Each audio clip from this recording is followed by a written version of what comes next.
बड़ी इंटरेस्टिंग बात यह है कि शेक्सपियर ने कहा था the whole world is a stage and every one is a performer. इसका मतलब है कि हम सब कोई ना कोई रोल अदा कर रहे हैं। अब इसके फ़लसफ़े में जाएं तो उसके कई मायने निकलते हैं, लेकिन मैं ये सोच रही थी कि पहले ज़माने में जब थिएटर किया जाता था, आपने भी देखा होगा कि थिएटर का जो रिवायती निशान है या आइकॉनिक, उसको जो आप समझने की कोशिश करते हैं, वो दो मास्क हैं, जो एक मुस्कुरा रहा होता है और एक उदास होता है। एंड उसका कहने का मकसद ये था कि पहले जब दूर दूर एवेन्यूज़ में लोग बैठे होते थे तो आपको नहीं पता होता था कि कैरेक्टर पॉजिटिव है या नेगेटिव है, खुश है या उदास है। तो उसका जो मास्क होता था वो बहुत कुछ, जो मुखौटा होता था वो बहुत कुछ कन्वे करता था। एंड अगर आप रियलिटी में भी देखें तो दुनिया बहुत सारे मास्क सजा कर आती है, यानी वेल मीनिंग बनकर आती है और पीछे आपसे बहुत ज़्यादा अदावत रखती है। पीठ पीछे आपका मीठी छुरी, जिनको कहते हैं, छुरा घोंप रही होती है। और कभी कभार ये मास्क आपको मुख्तलिफ सिचुएशंस में लगेगा, क्योंकि जिस तरह कहते हैं ना कि कोई परफेक्ट क्राइम नहीं है, बिल्कुल उसी तरह हर शख्स के लिए हर वक्त प्रिटेंड करना पॉसिबल नहीं है। यही वजह है कि अगर आप रिलेशनशिप्स में हो तो आपको कहा जाता है कि थोड़ा सा गेज कर लें। जितना वक्त आप लोगों के साथ गुजारेंगे उतना उनके बारे में पता चलेगा। पुराने ज़माने में कहा जाता था अगर किसी को पहचानना है तो उसके साथ रोटी खा के देख लो या उसके साथ ट्रैवल करके देख लो। छोटी छोटी जगहों पे इंटरपर्सनल इंटरेक्शंस में आपको पता चलता है कि उस इंसान की असल फितरत क्या है, क्योंकि हर वक्त वो मास्क आपके लिए सजाना आसान नहीं होता। लेकिन अब मुश्किल ये है कि कई दफ़ा हमारे अपने बायसेस हैं। अगर हम किसी को पसंद करने लगते हैं या किसी के बारे में कोई ख्याल, कोई नज़रिया हम बना चुके होते हैं, तो नो मैटर व्हाट उनका मास्क किस बुरी तरह स्लिप कर रहा है, आप फिर भी उन पर यकीन रखते हैं। आप फिर भी समझते हैं कि नहीं नहीं, ये तो वन ऑफ है, आज शायद इसका मूड ख़राब होगा, फ़लानी चीज़ की वजह से ऐसा हुआ है। लेकिन कुदरत और कानून और फितरत आपको दिखा रही है कि what this person is capable of, लेकिन हम समझना नहीं चाहते। तो आज ज़रा बात करेंगे ये जो मास्क है जब स्लिप होता है और जो रियलिटी आपको नज़र आती है, हम खुद उससे जो ना एक तरह से इक्तफ़ा नहीं कर पा रहे होते। तो आइए लेट्स टॉक अबाउट दैट। हमारे पास एक ज़बरदस्त पैनल है। फर्स्ट एंड फॉरमोस्ट जी राबिया फ़ारूकी हमारे साथ मौजूद हैं, जो कि एक माहिर नफ्सियात हैं। Thank you so much Rabia for being here. इसके अलावा Syeda Sara, my very dear friend is है, who's an entrepreneur. She leads the Sana Sara salon network, जो कि कराची में कई लोकेशंस पे है, लाहौर में भी है। So she is up to some wonderful things. और ख़ास तौर पे लोग इनके शोबे से रिलेटेड भी लोगों को कह रहे थे जो ट्रांसफॉर्मेशन होती है, क्या से क्या बन जाते हैं लोग, वो भी मॉडर्न ज़माने का मास्क है। तो ज़रा इस पर भी बात करेंगे। End of course Safdar Ali भी हमारे साथ मौजूद हैं, जो कि एक जर्नलिस्ट हैं। कुछ देर में वो हमारे साथ होंगे। सारा ऐसी बात से शुरू करते हैं, लोग बिफोर एंड आफ्टर कई दफ़ा, अब बल्कि सफदर हमारे साथ है तो let's look straight into the camera only.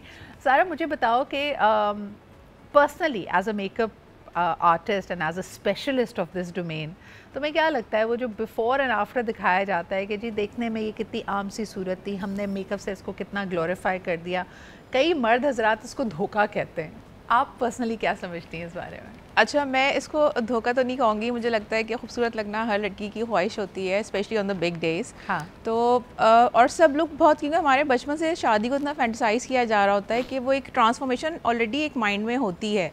तो वो धोखा नहीं होता, वो एक उन्होंने फैंटिसाइज़ किया हुआ होता है। मैं स्पेशली शादी के मेकअप की अगर बात करूँ, येस, हमें बहुत सारे लोग, इनफैक्ट मेरी फैमिली में से, मेरे फ्रेंड्स से, सबका यही कहते हैं कि यार तुम कितना चेंज कर देती हो, दूल्हा के साथ जाती होती है। हाँ। कि मैंने कहा नहीं भाई, अब दूल्हा के साथ जाती नहीं होती है, अब तो दूल्हा मिल चुके होते हैं, बातचीत हो चुकी होती है, रियल फेसेस देखे हुए होते हैं। इट जस्ट हम एक बिग डे को फैंटिसाइज करते हैं और अपनी से कोशिश करते हैं कि दुल्हन सबसे प्यारी लगे। अच्छा, ये तो बात हो गई ज़ाहिरी अपीयरेंसेस की, और मेरे ख्याल में उसमें भी जब मास्क करते हैं तो ये भी गुफ्तगू का हिस्सा बन सकती है रबिया, कि आजकल जितनी ट्रांसफॉर्मेशन एस्थेटिक तरीके मौजूद हैं, अब मैं इमोशनल और फितरत पे तो बाद में आएंगे, लेकिन मिसाल के तौर पे बाल अगर आपके झड़ गए हैं और आपने हेयर ट्रांसप्लांट करा लिया है, या आपने एस्थेटिक ट्रीटमेंट्स के ज़रिए अपने फीचर्स को इन्हांस किया है, आपकी जेनेटिक्स नहीं बदली हैं, लेकिन आप एक ज़्यादा प्रेजेंटेबल ग्रूम शख्सियत बन गए। आपको लगता है कि between couples before they get into a commitment, शादी से पहले जो कुछ काम आपने अपने ऊपर करवाया उसको डिस्क्लोज करना चाहिए? मुझे लगता है कि बिल्कुल करना चाहिए। एटलीस्ट कपल्स के बीच में ये ट्रांसपेरेंसी होनी चाहिए, बिल्कुल होनी चाहिए। क्योंकि देखिए, वैसे तो it's a matter of personal choice कि कोई अगर अपनी बॉडी को इस तरह ट्रांसफॉर्म करना चाहता है, it's there right, but partner should also know, ठीक है। और कुछ चीज़ें पार्टनर से रिलेटेड भी होती हैं, may be your partner is not very comfortable with the idea, तो आप ये चीज़ें पहले से डिस्कस कर लें, ज़्यादा बेहतर होती है। मुझे ऐसा लगता है कि कुछ भी आपने कराया तो वो ये नहीं कि एक दफ़ा काम करा लिया वो ताहयात रहेगा, उसकी कुछ मेंटेनेंस भी होती है, उसके लिए आपको रेगुलरली कुछ ट्रीटमेंट्स कराने हैं। और अगर आपने ये ट्रांसपेरेंसी पार्टनर्स के बीच में नहीं है तो आगे आपको मुश्किल हो सकती है, राइट रबिया? यस, बिल्कुल हो सकती है मुश्किल। मतलब ये फिर छोटी छोटी बातें जो है ना, वो ही बातें बड़ी बन सकती हैं, वही चीज़ें फिर आगे जा सकती हैं कि जी आपने झूठ बोला, आपने गलत बयानी की, फिर वो आप कैरेक्टर पे भी वो बातें चली जाती हैं। तो वो एक छोटी सी चीज़ है, आप पहले से डिस्क्लोज़ कर दें, अच्छा है। अब इसमें ना पता है सिद्रा कि लोगों के ना सेल्फ इस्टीम इश्यूज़ भी होते हैं। तो अगर लेट्स से कोई अपने आप को चेंज कर रहा है because they don't already feel good about themselves, उनकी सेल्फ इस्टीम लो है, उन्होंने इसलिए अपने फीचर्स को चेंज किया है। अब वो हो सकता है ऐसे लोग हाइड करें, ठीक है, they would portray as their real self, their real beauty, तो वो लोग एक्सट्रीम तक जाएंगे उस चीज़ को छुपाने के लिए। जिस तरह उर्वशी रटोला कहते हैं ना, आई एम 100% नेचुरल, हर चीज़ मेरे में नेचुरल है। आपको नजर आ रहा है बड़ी ट्रांसफॉर्म, नहीं मैं हुई ऐसी, मैं पैदा ही ऐसे हुई थी। सफदर आपके पास आना चाहूँगी, ज़ाहिरी अपीयरेंसेस से ज़रा मटीरियल पोजेशंस पे चले जाते हैं। कई लोग यकीनन माशरे में फ़िट इन करने के लिए कुछ ख़ास मौक़ों पर, मिसाल के तौर पे हमारे यहाँ हर बारात, यानी अगर आप साहिब हैसियत हैं तो अच्छी गाड़ी में लेके जाई जाती है। वो गाड़ी आपकी अपनी हो या ना हो, उस बड़े दिन के लिए या तो आपने दोस्त से, रिश्तेदार से ली है या किराए पे ली है, ये एक उस वक्त एक सोशल स्टेटस सिंबल होता है। साथ साथ अगर आपका घर अपना नहीं है, घर किराए का है, लोगों को मैंने देखा है कि ख़ास तौर पे सिर्फ अपने बेटे बेटियों की शादी हो जाए इसके लिए अच्छे मोहल्लों में, बड़े घरों में शिफ्ट हो जाते हैं, वो दिखाया जाता है, क्लेम किया जाता है ये हमारा अपना घर है। फिर ख़ास तौर पे शजरा नसब, जब अपने ख़ानदान के बारे में बताया जाता है तो बड़ा बढ़ा चढ़ा कर बताया जाता है कि जी कोई भी इंसान रॉयल फैमिली से तो कम है ही नहीं, ना किसी मेरे ख्याल में सल्तनत से जाके अपने आप को मिला दिया जाता है। तो बताएं कि, और ज़रा कैमरे की तरफ देखें आप, मुझे ऐसा लग रहा है हमारी आवाज़ जा रही है आपको सफदर, हमें देखें ना, हमसे बात करें। मैं सुन रहा हूँ, मैं कैमरे की तरफ भी देख रहा हूँ, मैं जी बताइए, आपकी आंखों में देखते हुए बात करूंगा, यहीं पर आप कैमरे की आंख में देखें ताकि ऑडियंस आपको देख सके। बताइए क्या कहेंगे, इस तरह के झूठ, इस तरह के लिबादे लोग क्यों पहनते हैं?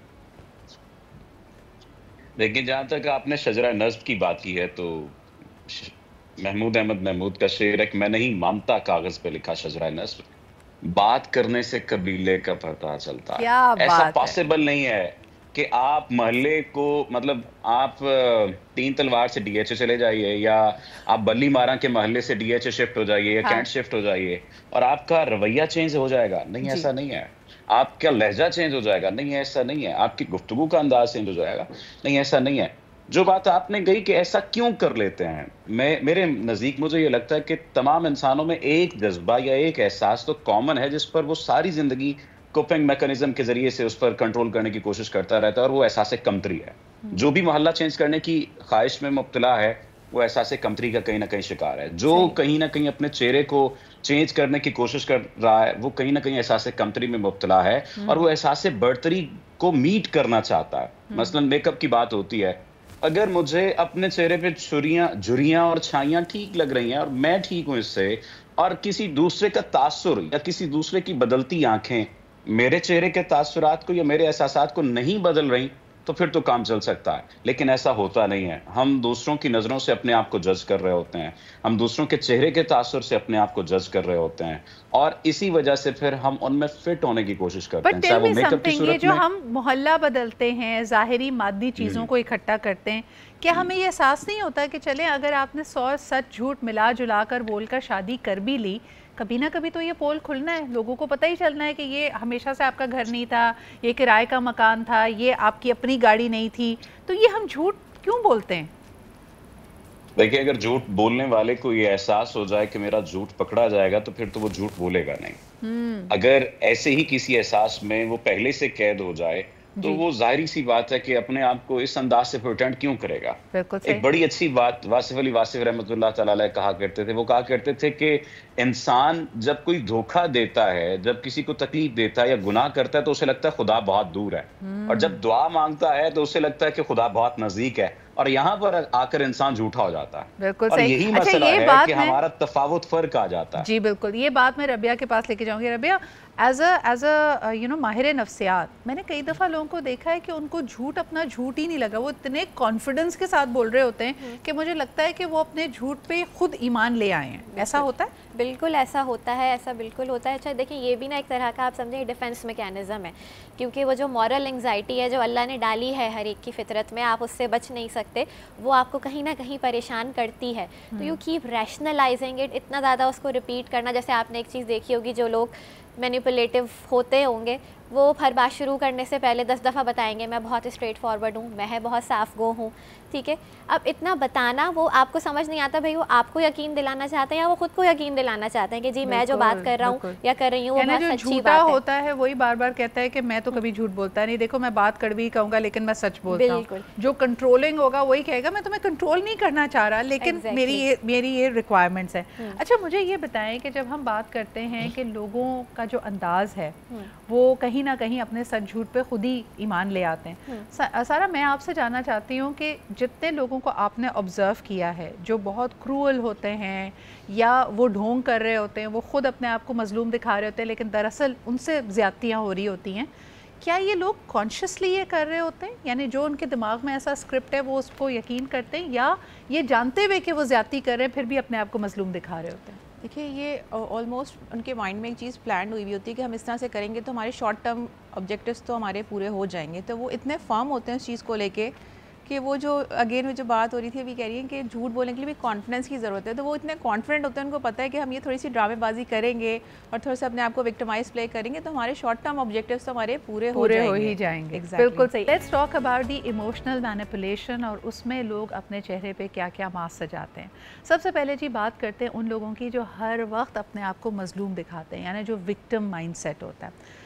This also can become a comfort zone for many people. ख़वातीन इस हथियार का बड़ा अच्छा इस्तेमाल करती हैं क्योंकि माशरती तौर पे भी अगर उनको किसी चीज़ से रोकथाम की जाए, पार्टनर पे, घर वालों पे, फादर पे, भाई पे ये इल्ज़ाम लगाना कि जी मेरे पे जुल्म कर रहे हैं, हमने बड़े घुटे हुए माहौल में रखा है, काफ़ी हद तक एक आपको पब्लिक एंड सोसाइटल सिंपैथी देता है। आप क्या कहेंगी रबिया, विक्टिम कार्ड का इस्तेमाल लोग कैसे करते हैं?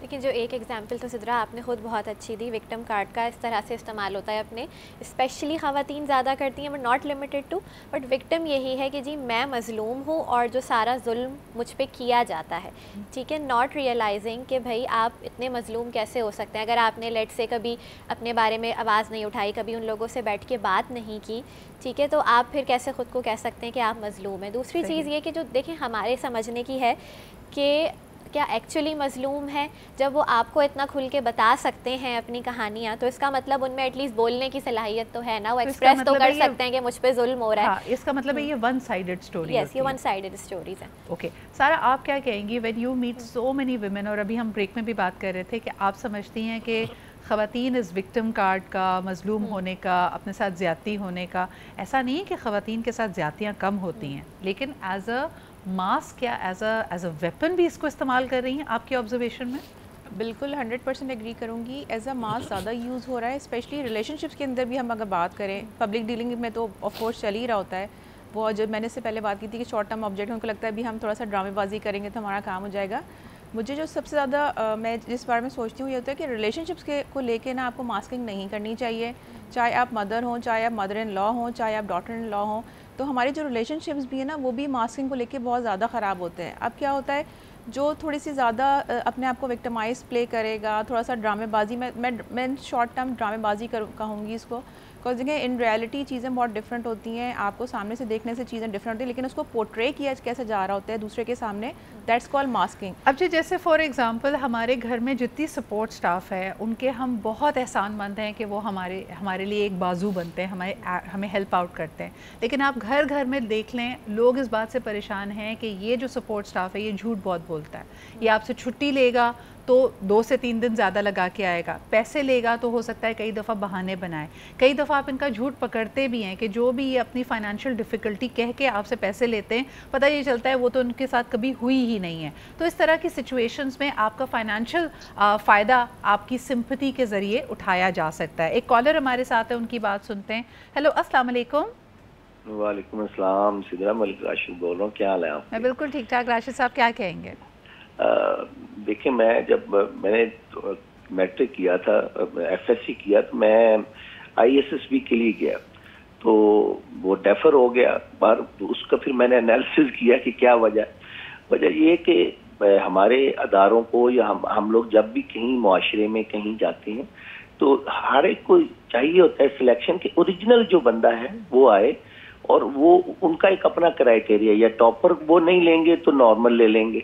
तो ऐसे ही मुआशरे में हम लोग जहाँ भी कहीं अपने जॉब के लिए अप्लाई करते हैं या हमें कहीं कोई काम होता है तो हमें ओरिजिनल, एक्चुअली हमारे अंदर ना मसला होता है कि वो एक मिसाल भी हमारे मुआशरे में बनी हुई है कि जब तक हम लोग हैं बेसिकली लालची, जब कोई लालच जब तक रहेगी ना तो वो कहते हैं ना ठग भूखा नहीं मरता। तो उसकी वजह पीछे यही होती है कि हम लोग खुद चाह रहे होते हैं, बाज दफा डिमांड कर रहे होते हैं कि हमें धोखा दिया जाए। और हमारा मुआशरा, ये मुल्क, हम लोग जिस सेटअप में वेरी इंटरेस्टिंग थिंग। बहुत बहुत शुक्रिया राशिद साहब ये करने के लिए। और अगला सवाल मैं इसी से रिलेटेड करूंगी क्योंकि मैंने बात करनी है एक्स्ट्रा मैरिटल अफेयर्स के बारे में। सफदर, ये सवाल मैं आपके पास लेके आऊंगी। कोई शख्स अगर अपनी शादीशुदा ज़िंदगी में खुश नहीं है, चाहे वो मर्द हो या औरत हो, क्या ये उसकी इखलाकी ज़िम्मेदारी नहीं है कि पहले वो उस रिश्ते को अपने मंतकी अंजाम तक पहुँचाए, अलहदगी हो या तलाक हो या उसको ख़त्म करे, और उसके बाद ही और she should start looking for a third partner. इन्होंने जो अभी बात कही है कि कई दफ़ा हम कोशिश कर रहे होते हैं कि हमें धोखा मिले, हम इतने भूखे होते हैं कि जो लोग बेचारे मैरिड लोगों के साथ इन्वॉल्व होते हैं एक्स्ट्रा मैरिटल अफेयर में, उनको तो यही सच्ची झूठी कहानियाँ बताई जाती हैं कि जी मैं अपने बच्चों से बहुत प्यार करता हूँ इसलिए बीवी को छोड़ नहीं सकता, लेकिन सच्ची खुशी मुझे कभी उसके साथ नहीं मिली, एटसेट्रा एटसेट्रा। आपका क्या मशवरा होगा टू द पर्सन जो इस तरह के धोखे में आता है, इस तरह की दिलजोई करता है एक शादीशुदा इंसान की और ख़ुद धोखा खा रहा होता है?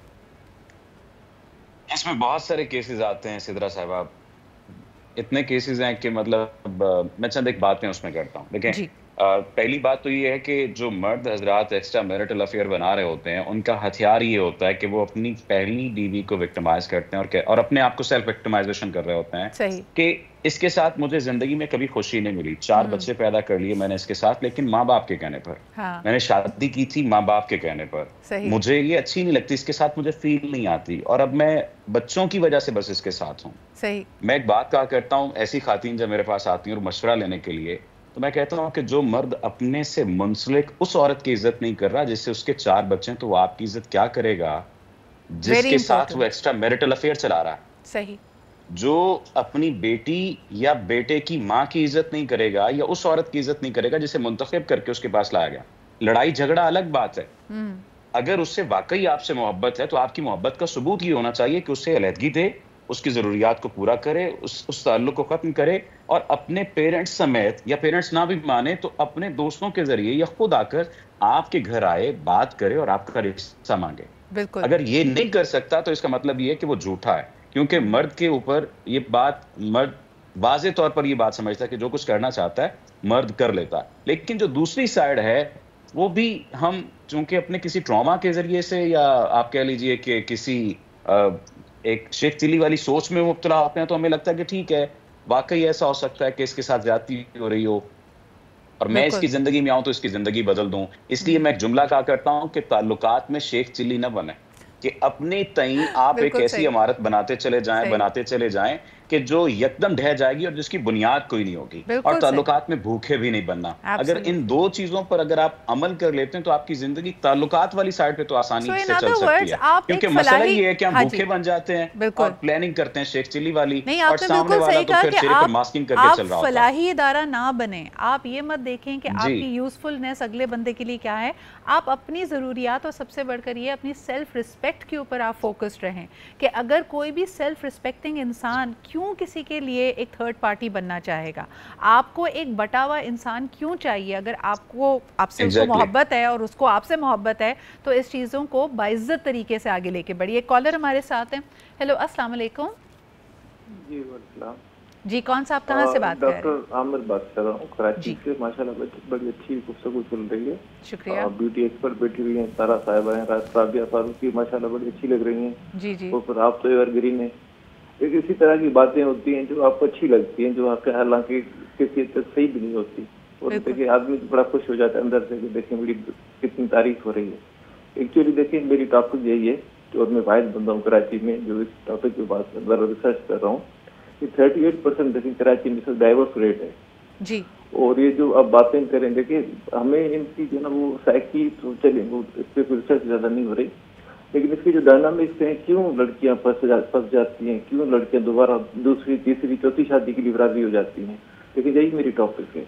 और देखिए बड़ा खतरनाक हद तक देखिए जो हमारी बेसिकली देखिए हमें ट्रेनिंग्स नहीं मिलती कि घर को किस तरह चलाना होता है। ये जो सारी चीजें ड्रामा वगैरह हम देखते हैं, देखिए हमारे सारे ड्रामा, सारे सोशल मीडिया की जो एंड होती है वो शादी को होती है, वो शादी हो गई, बड़ी अच्छी शादी हो गई, 30-40 लाख रुपए का खर्चा हो गया, अब उसके बाद क्या करना है वो कोई नहीं बताता। सर बहुत अच्छी बात है, बहुत शुक्रिया आपके कॉल करने का कि इसके बारे में कोई गाइडेंस मौजूद नहीं है। और इवन शादियों का जो मिजाज है, जो उनकी रिक्वायरमेंट और एक्सपेक्टेशंस हैं, वो over the last few years बहुत तेज़ी से तब्दील हुई हैं।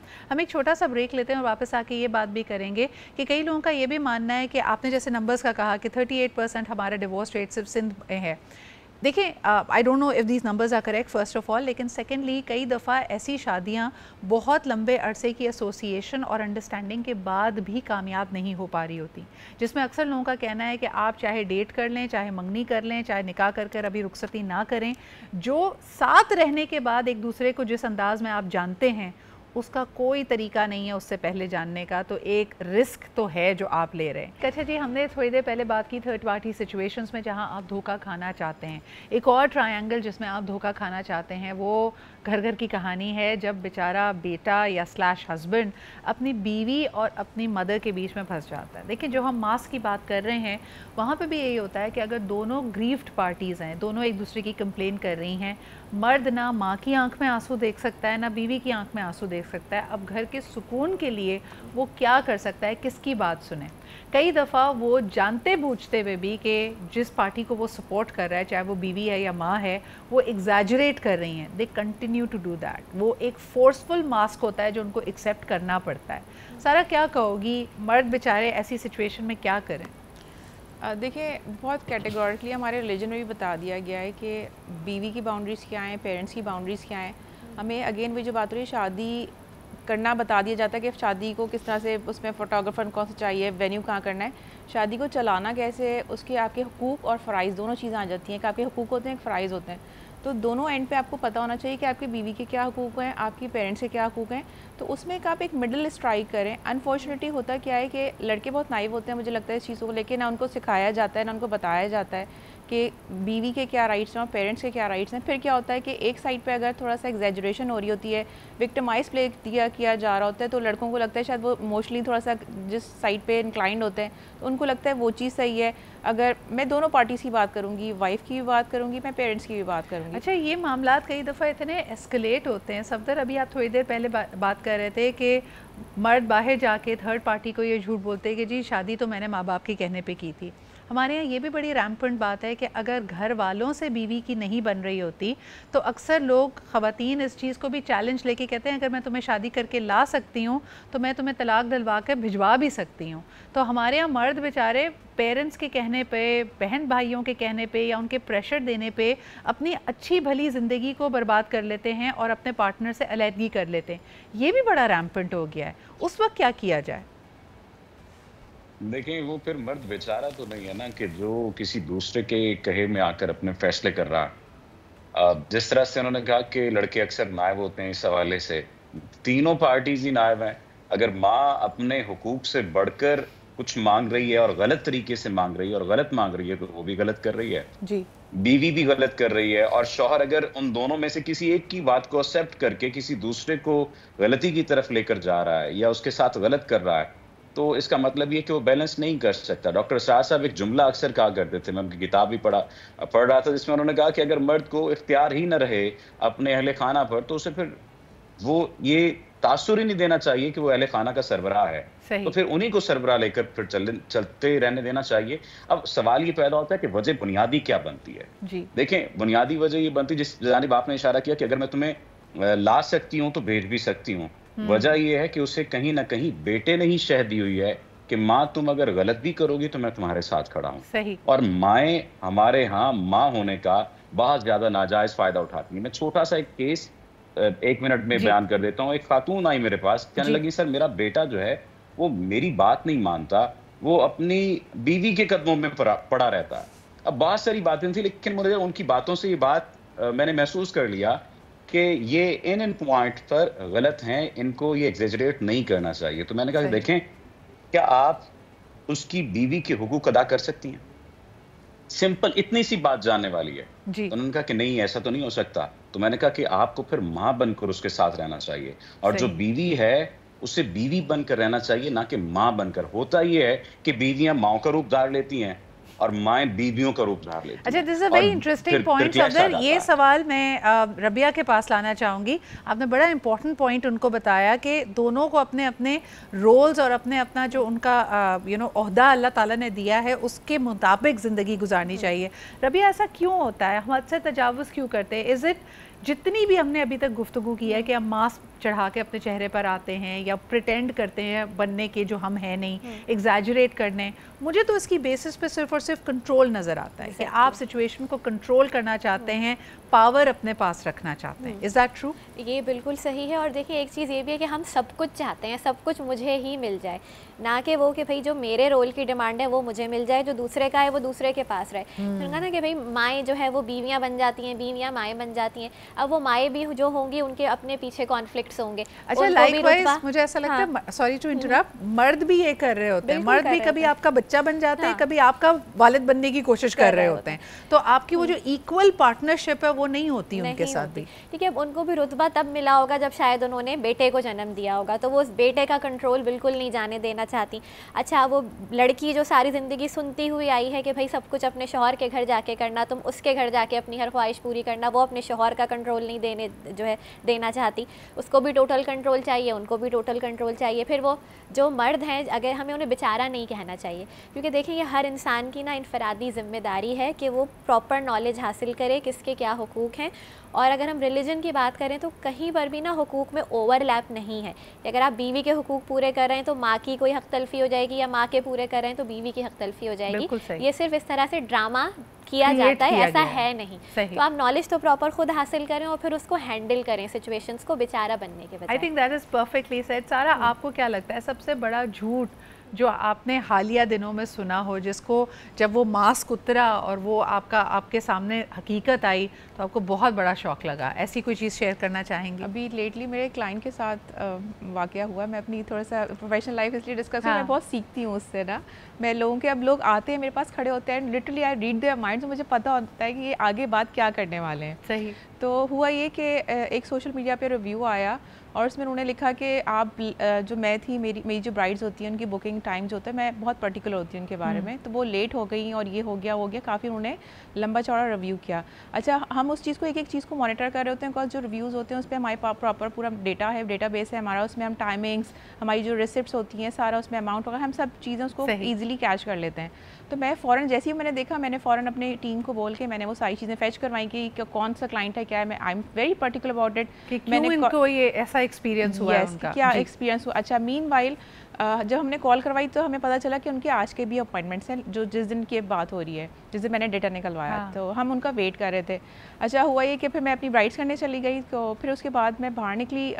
मैं रैंडम स्पॉट चेकिंग भी कर रही होती हूँ अपने सारी टीम मेंबर्स की। जी। तो मैं जब स्पॉट चेकिंग का मुकाबला, हाँ, तो बस वो आई और एक खातून आई, उन्होंने मेरा हाथ पकड़ा कि आप बहुत अच्छा काम कर रही हैं और ये है वो है, पूरा करते करते उन्होंने इतना ड्रामा क्रिएट किया, मुझे उन्होंने बहुत थैंकफुल किया, थैंकफुली सब चीज़ें की। मैंने कहा थैंक यू। फिर मुझे कहनी कि अच्छा, अब ये तो है कि लेकिन हमने जो लास्ट टाइम आपने हमें लेट कर दिया तो आज हमें आप मुफ्त में सारी चीज़ें देंगी। Oh my God, that was the entire technique कि आपको ब्लैकमेल किया जाए।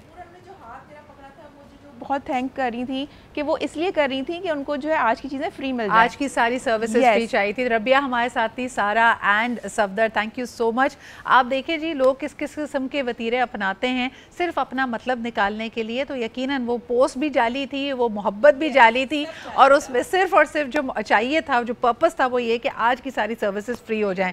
सो प्लीज़ ऐसा मत करें, ये चीज़ें घूमकर आपके पास आती है। मकाफात अमल नाम की भी कोई चीज़ है। अपना बहुत ख्याल रखें। इंशाल्लाह ताला कल एक नए टॉपिक, एक नए पैनल के साथ मुलाकात होगी। Take good care of yourself. खुदा हाफिज़।